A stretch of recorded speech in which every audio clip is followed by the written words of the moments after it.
അപ്പൊ ഗൈസ് ആകെ ഒരു ചാമ്പക്കുണ്ട്. എത്രങ്ങാനും ജനങ്ങളാണ് ഒരു ചാമ്പക്കന്റെ പിന്നാലെ നിക്കണോക്കെ.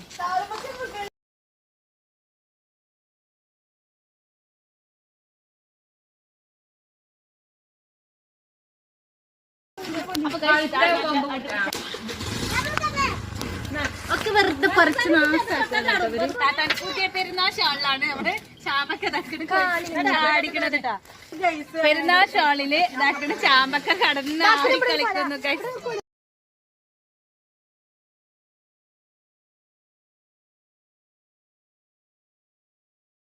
ഇതാക്കണ ഗൈസ് ചാമ്പക്ക പറിച്ചെടുത്തിട്ടുണ്ട്. ഓരോരുത്തരാള് ചാമ്പക്ക ഇതാ പറിച്ചിന്.